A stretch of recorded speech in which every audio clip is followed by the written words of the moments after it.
This is Ronald Read, a janitor. Upon his death, he was worth $8 million. True story. He didn't win the lottery, inherit it, deal drugs, or trade Bitcoin. How is this possible? In this video, I'm going to share my 6 takeaways on how he was able to amass his fortune. Let's jump in. Ronald Read was born in 1921, 3 years after World War I ended. What does this have to do with anything? Nothing.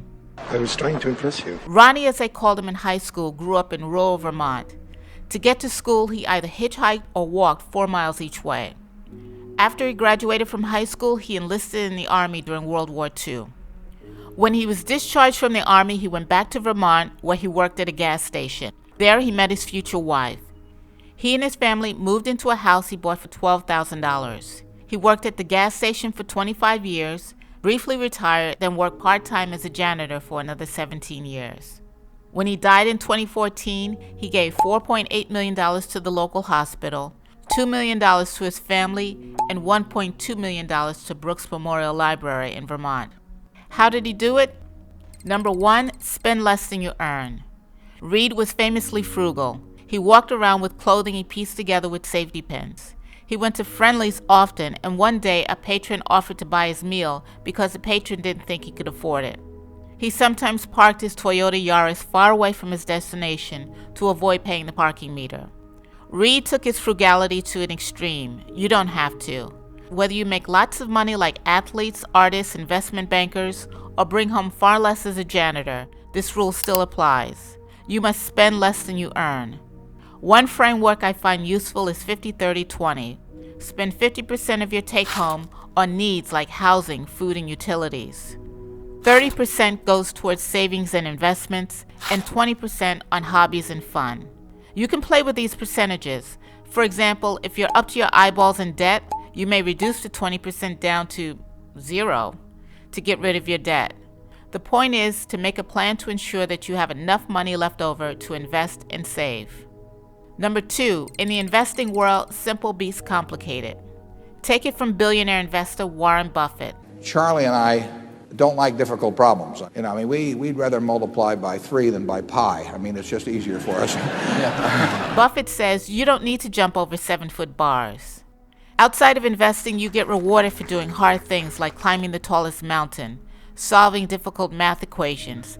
But in the investing world, you don't. Some people think that if you jump over a 7-foot bar, that the ribbon they pin on you is going to be worth more money than if you step over a 1-foot bar. And it just isn't true in the investment world at all. Complexity is the enemy of execution. Which leads me to my 3rd takeaway. Buy what you know. Reed's attorney said Reed only invested in what he knew and what paid dividends. A dividend is a stock that pays a sum of money to its shareholders.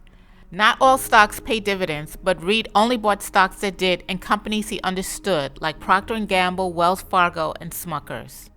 Every time he went to Friendly's, he had a cup of coffee, English muffin, and probably put Smucker's peanut butter on top of his muffin.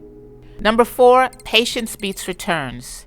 Reed didn't build his fortune on 1 or 2 stocks that had outsized returns. Instead, he bought several dozen stocks that he held for decades. As the Wall Street Journal says, he displayed remarkable patience, which gave him many years of compounded growth. In the words of economist Paul Samuelson, investing should be like watching paint dry. If you want excitement, take $800 and go to Vegas. Number 5, be a learning machine. Reed only had a high school education, but he spent countless hours in the library reading books about investing. However you consume information, be a lifelong learner. Knowledge compounds just like wealth. Number 6, mistakes are unavoidable. Not every stock Reed picked was a winner. He invested in Lehman Brothers, whose stock price went to 0 when it went out of business. But Reed's diverse portfolio had enough winners that more than made up for his losers.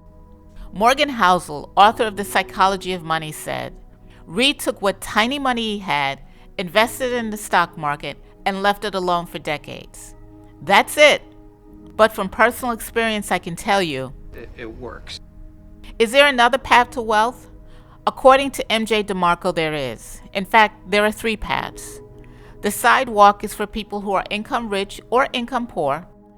They're often in debt and manage their money poorly. Most of these folks wind up poor.